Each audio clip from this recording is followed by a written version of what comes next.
Stage 4 మోకాళ్ల అరుగుదలకి నొప్పి లేకుండా కీళ్ల మార్పిడి ఆపరేషన్ చేయబడును. Doctor Ramesh Gajula, endoscopic spine ortho surgeon and pain physician, panacea spine pain ortho and sleep centre, Uppal, Hyderabad. అది మద్దూరు గ్రామం. నేను వచ్చేసి 2 ఎకరాల పత్తి పొలం వేశాను.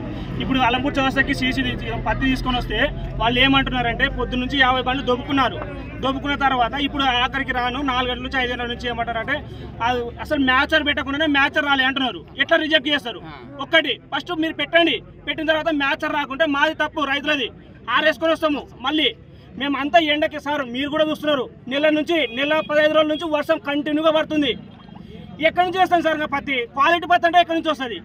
క్వాలిటీ పత్తి సార్ గవర్నమెంట్ కూడా ఉంది కదా సార్. గవర్నమెంట్ చూస్తుంది కదా, ఇంతమంది వరదలు ఎంతమంది కొట్టుకుపోయినారు.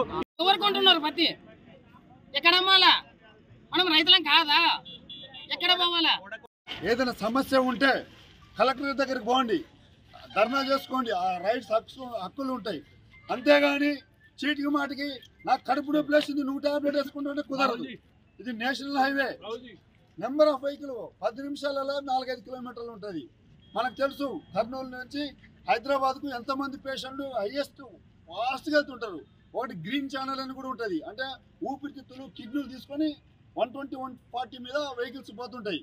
నీకు చిన్న సమస్యకు నువ్వు రోడ్డు ఎక్కితే జీవితం పోతుంది ఆడ.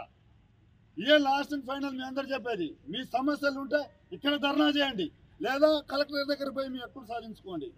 నేషనల్ హైవే సరే కాదు, నేషనల్ హైవే మీద ఉంటే మాత్రం మీకు తెలియదు వారి కేసులు ఎట్లన్నాయో. రైల్వే ట్రాక్ తెలుసు కదా కేసులు. ఈడ కేసు అయితే మిమ్మల్ని దేశంలో ఉన్న అన్ని రాష్ట్రాల్లో తిప్పుతారు. నేషనల్ హైవే మీద కూడా అదే కేసులు అవుతాయి. ఇలా గద్వాల కోర్టు ఉండదు. ఒకసారి ఢిల్లీకి పిలుస్తాడు, ఒకసారి కలకత్తాగా పిలుస్తాడు, ఒకసారి హైదరాబాద్కి పిలుస్తారు.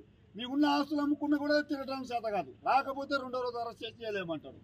దయచేసి మీకు రైతులకు మీకు తెలియదు కాబట్టి మళ్ళీ చెప్తున్నా, మీకు సమస్య ఉంటే ఈడ కూర్చోండి, కాటన్ మిల్లు బంద్ చేసుకోండి, లేదా కలెక్టరేట్కి వచ్చి కలెక్టర్ గారితో మాట్లాడండి. నేషనల్ హైవే మీద ఎక్కేసి నీకు చిన్న సమస్య ఉంది, మార్చరేజర్ ఉందని ఎక్కితే వాడి ప్రాణాలు పోతే ఎవరు రెస్పాన్సిబుల్? రేపంచే 2 కానిస్టేబుల్ వీడియో పెట్టేసి ఇక్కడ పెట్టండి. ఎస్ఐ గారు ఏమి చేయొద్దు, నువ్వు వీడియోది ఎంతమంది చచ్చిపోయినా ఏం లేదు. ఆ తర్వాత వాళ్ళేదో చూస్తారు. వాళ్ళు ఫోన్ చేసినారు, ఇంకొక 10 నిమిషాలు అయితే మేము వచ్చి తంతా ఉంటున్నారు. మీ అంతా ఇలా అందరూ పోలీసులు అందరూ మీటింగ్లో ఉన్నాం, గద్వాల్లో ఉన్నాం. నీకు ఇష్టం వచ్చినట్టు ఒక ఏలా లేదు, పాల లేదు, రోడ్డు మీద ఎక్కితే ఏందన్నట్టు అది. దయచేసి ఆ పని చేయకండి.